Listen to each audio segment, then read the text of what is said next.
गुरु गोरखनाथ जी ने गूगल उठाई और उस युवक को वरदान दिया कि इस गूगल से उत्पन्न बालक बड़ा ही सिद्ध पुरुष होगा, जिसके भजनों का तुम लोग गायन करोगे। ऐसा कहकर गुरु गोरखनाथ जी अंतर्ध्यान हो गए। तक्षक नाग भी निराश होकर पाताल लोक लौट गया, जिसके बाद गुरु गोरखनाथ माता बाछल के सामने प्रकट हुए और उन्हें दिव्य पुत्र प्राप्ति का आशीर्वाद देते हुए वह गूगल प्रसाद के रूप में दे दिया। और इस प्रकार राजा जन्मेजय को माता बाछल के गर्भ में स्थान मिला। गुरु गोरखनाथ के आशीर्वाद के अनुसार कालांतर में एक तरफ घेवर सिंह चौहान की पत्नी माता काछल ने, तो वहीं दूसरी ओर जेवर सिंह चौहान की पत्नी माता बाछल का एक ही समय पर गर्भ धारण हुआ। जब काछल ने देखा कि बाछल के पेट में भी बच्चा है तो उसको बाछल पर संदेह हुआ, क्योंकि काछल को लगा कि केवल मुझे ही गुरु से पुत्र प्राप्ति का आशीर्वाद प्राप्त हुआ है। और काछल ने माता बाछल पर कलंक लगाते हुए यह बात अपनी ननद छबीली को कह सुनाई, जिसके बाद क्रोध में आग बबूला हुई छबीली बाछल के महलों में आ पहुंची और माता बाछल को खरी खोटी कह सुनाई। माता बाछल ने उनको सारा वृतांत कह सुनाया, किंतु छबीली को माता बाछल की बातों पर विश्वास नहीं हुआ और छबीली अपने पिता अमरपाल सिंह चौहान के समक्ष उपस्थित हुई और बाछल को कलंकित करते हुए माता के बारे में सुनी सुनाई बातें कह डाली। जब अमरपाल सिंह चौहान को बताया गया कि माता बाछल ने उनके कुल को कलंकित किया है, तो अमरपाल सिंह चौहान पुत्र वधू माता बाछल पर अत्यधिक क्रोधित हुए और तुरंत गाड़ीवान को बुलावा भेजा और गाड़ीवान को माता बाछल को उनके मायके छोड़ आने का आदेश दिया। जिसके बाद माता बाछल गाड़ीवान के साथ मायके के लिए रवाना हुई। तपती धूप और गर्मी के चलते माता ने विश्राम करने का सोचा और गाड़ीवान को पास ही के एक पेड़ के नीचे रुकने को कहा। विश्राम करते हुए माता बाछल और गाड़ीवान की आंख लग गई और इसी बीच मौके की तलाश में बैठा तक्षक नाग वहां आ पहुंचा और गाड़ीवान को डस लिया और अब माता बाछल को डसने के लिए आगे बढ़ने लगा। गुरु गोरखनाथ के आशीर्वाद के कारण अपार शक्तियों से परिपूर्ण वीर गोगाजी के रूप में माता की कोख से बाहर प्रकट हुए और अपने एक ही हाथ से तक्षक का गला धर दबोचा और तक्षक नाग तड़पने लगा और उनसे दया की भीख मांगने लगा। तब जन्मेजय यानी गोगाजी ने उसे तुरंत गाड़ीवान के शरीर से जहर सोखकर उसे पुनः जीवित करने का आदेश दिया। तक्षक नाग ने आज्ञानुसार ऐसा ही किया और भगवान से क्षमा मांग पाताल लोक लौट गया। गाड़ीवान उठा और माता को लेकर सिरसा के लिए रवानगी ली। बाछल अपने पिता के महलों में पहुंची और जब पिता को माता बाछल के मायके आने का कारण पता चला तो पिता ने सच और झूठ का पता लगाने के लिए माता बाछल की परीक्षा लेने का ऐलान कर दिया और कहा, कच्चे सूत से बने धागों की चारपाई को कुएं पर रखा जाएगा और तुम्हें उस पर सोना होगा। और कहा, अगर तुम्हारे अंदर सत है तो ये कच्चे धागे तुम्हारा वजन सहन कर लेंगे। जिसके बाद माता ने गुरु गोरखनाथ को याद किया और परीक्षा देने के लिए तैयार हो गई। माता बाछल जैसे ही चारपाई पर बैठी, यह देख सभी हैरान रह गए कि कच्चे सूत का एक धागा तक नहीं टूटा और माता बाछल गुरु गोरखनाथ को याद कर कच्चे सूत से बने धागों की चारपाई पर लेट गई। ये प्रमाणित हो चुका था कि सतवंती माता बाछल पवित्र है। जिसके बाद माता बाछल के पिता पाल सिंह ने अपने समधी अमरपाल सिंह चौहान को माता बाछल के सतवंती होने का प्रमाण पत्र में लिख भेजा और तुरंत जेवर सिंह को भेजकर माता बाछल को वापस ले जाने का सुझाव दिया। तो वहीं दूसरी ओर माता बाछल जब गहरी निद्रा में सो रही थी तो माता को अपने गर्भ से गोगाजी की आवाज सुनाई पड़ी। गोगाजी ने माता से कहा, अगर मेरा जन्म ननिहाल में हुआ तो कालांतर में मेरा उपहास किया जाएगा, अतः मुझे पितृभूमि पर जन्म लेना है। जिस पर माता ने गोगाजी से कहा कि ये कैसे संभव होगा, तुम्हारे पिता हमें लेने यहाँ नहीं आएंगे। तब गोगाजी ने माता से कहा कि मैं पिताजी से बात करता हूँ। माता बाछल के वियोग में जंगल में विश्राम कर रहे जेवर सिंह की आंख लग गई। तभी उनके स्वप्न में गोगाजी आए और कहा, पिताश्री आप तुरंत मेरी माता को रेहड़ से ददरे वाले आइए, मेरा जन्म यहाँ होना निश्चित है। तभी अचानक जेवर सिंह की नींद टूटी और देखा सामने राज्य के कुछ सैनिक अमरपाल सिंह का संदेश लेकर आए हैं। संदेश सुनते ही जेवर सिंह तुरंत रेहड़ के लिए रवाना हुए और सकुशल माता बाछल को लेकर ददरेवा लौट आए। माता बाछल के लौटते ही ददरेवा की सूखी जमीन हरी भरी हो गई और चारों ओर खुशियों का माहौल छा गया।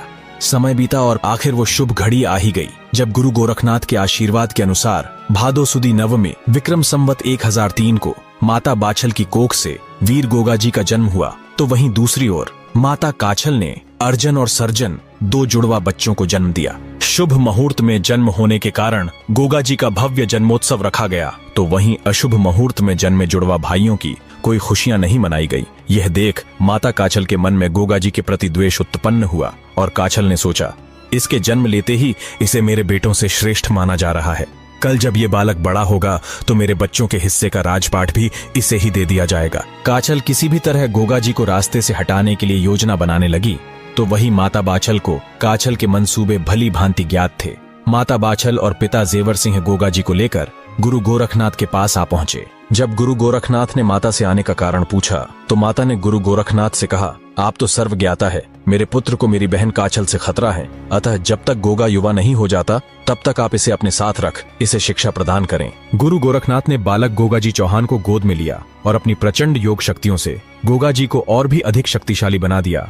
गुरु ने गोगाजी को माता बाछल को लौटाते हुए कहा कि आप निश्चिंत रहे माता, गोगा को रक्षा की आवश्यकता नहीं, और जब गोगा 12 वर्षों का हो जाएगा तब मैं इसे ले जाऊंगा और इसे योग विद्या में निपुण करूंगा। जिसके बाद गुरु चरणों में प्रणाम कर आज्ञानुसार जेवर सिंह और माता बाछल गोगाजी को लेकर महलों में लौट आए। थोड़ा समय बीतने के बाद काछल ने अपनी ननद छबीली के साथ मिलकर गोगाजी को मारने का षड्यंत्र रचा और छबीली ने दूध में मिलाकर गोगाजी को विष दे दिया। छबीली ने जैसे ही विषैला दूध गोगाजी को पिलाया तो देखा गोगाजी कड़वा विष युक्त दूध बड़े आनंद के साथ पी गए। यह देख छबीली के पैरों तले जमीन खिसक गई और आंखें फटी की फटी रह गई। तब गोगाजी ने छबीली से कहा कि ये तो बहुत ही स्वादिष्ट है, कृपया थोड़ा और पिलाइए। जब छबीली ने देखा इतना छोटा बालक बोल कैसे रहा है तो डर के मारे छबीली वहां से भागती हुई काछल के पास आ पहुंची और सारी बात काछल को कह सुनाई। काछल को उसकी बातों पर विश्वास नहीं हुआ। इसे मात्र एक भ्रम समझ काछल ने अपने षड्यंत्रों का सिलसिला जारी रखा, लेकिन लाख कोशिशें करने के बाद भी काछल गोगाजी महाराज को एक खरोंच तक पहुंचाने में नाकामयाब रही। अब गोगाजी के साथ साथ काछल के पुत्र भी थोड़े बड़े हो चुके थे। जहां एक तरफ गुरु गोरखनाथ की भविष्यवाणी से चिंतित माता बाछल गोगाजी को शिक्षा देती कि अर्जन और सर्जन तुम्हारे ही भाई हैं, तो वहीं दूसरी ओर काछल अपने पुत्रों के मन में गोगाजी के प्रति द्वेष उत्पन्न करने लगी। काछल ने अपने पुत्रों से कहा, तुम दो हो और वो अकेला, फिर भी तुम उससे मार खाकर आते हो। अगर वो जीवित रहा तो तुम्हें कभी ददरेवा की राजगद्दी देना तो दूर, उसके आसपास फटकने तक नहीं देगा। अतः तुम्हें गोगा को बल से नहीं अपितु छल से मारना होगा। जिसके बाद अर्जन और सर्जन ने योजना बनाई और गोगाजी को खेलने के बहाने अपने साथ ले गए और ददरेवा में बने एक गहरे तालाब के पास ले जाकर गोगाजी को पीछे से धक्का दे दिया। गोगाजी तालाब की गहराइयों में आ पहुंचे और इसी तालाब के तल पर नागराज तक्षक तपस्या में लीन बैठा था। यह देख गोगाजी के मन में प्रश्न उत्पन्न हुआ और उन्होंने तक्षक की तपस्या भंग करते हुए उससे पूछ ही लिया कि आप यहाँ क्या कर रहे हैं। तपस्या में आए विघ्न के कारण तक्षक को गोगाजी पर अत्यधिक क्रोध आया और तक्षक नाग गोगाजी को क्षति पहुंचाने की मनसा से आगे बढ़ने लगा। तभी गुरु गोरखनाथ वहां प्रकट हुए और तक्षक को रोका। तक्षक ने गुरु गोरखनाथ से पूछा कि कौन है ये मायावी बालक जिसने मेरी तपस्या में विघ्न उत्पन्न किया और आप इसकी रक्षा करने क्यों आए हैं। तब गुरु गोरखनाथ ने कहा, शायद तुमने इसे पहचाना नहीं, मैं यहाँ इसकी रक्षा करने नहीं अपितु तुम्हारे प्राणों की रक्षा हेतु आया हूँ। ये वही बालक है जिसे तुम गर्भ में ही खत्म कर देना चाहते थे। तक्षक को गोगाजी की असीमित शक्तियों का भली भांति आभास था। न चाहते हुए भी नागराज तक्षक ने गोगाजी से क्षमा मांगी और गोगाजी भी उसकी तपस्या में आए विघ्न के लिए खेद प्रकट कर पुनः भूलोक पर लौट आए। अपने भाइयों द्वारा किए गए छल कपट को देखकर गोगाजी चौहान का रक्त ज्वाला में बदल गया और गोगाजी अकेले ही अपने दोनों भाइयों पर टूट पड़े। गुरु गोरखनाथ के आशीर्वाद से उत्पन्न होने के कारण अर्जन और सर्जन भी बलशाली थे, किंतु गोगाजी पर गुरु की विशेष कृपा होने के परिणाम स्वरूप काफी समय तक चली मुठभेड़ के बाद गोगाजी ने दोनों भाइयों को बुरी तरह से पीट कर जख्मी कर दिया। लेकिन अभी वो समय आना बाकी था और इसी दौरान गोगाजी के पिता जेवर सिंह वहां आ पहुंचे और गोगाजी को रोकते हुए अर्जन और सर्जन को महल लौट जाने का आदेश दिया।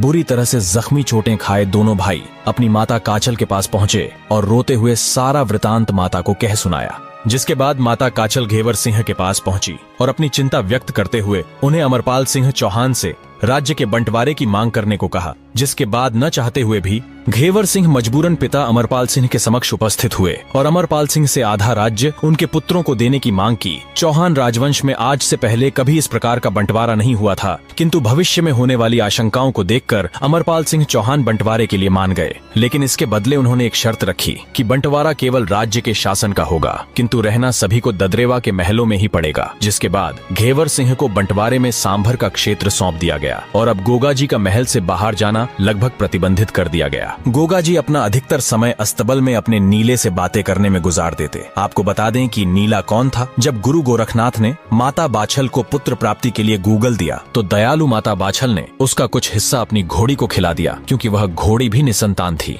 गूगल के अंश से उत्पन्न होने के कारण गोगाजी का नीला घोड़ा भी असीम शक्तियों से परिपूर्ण था। इसका अंदाजा आप इस बात से लगा सकते हैं कि बाल्यावस्था में गोगाजी खेल खेल में नीले पर सवार होकर स्वर्गलोक के इंद्रासन पर जा बैठे थे और गोगाजी से अनजान देवराज इंद्र ने उन पर कई अस्त्र शस्त्रों से प्रहार किया, किंतु गोगाजी का एक बाल भी बांका नहीं हुआ। तभी गुरु गोरखनाथ वहां प्रकट हुए और दोनों को रोकते हुए एक दूसरे से परिचित करवाया।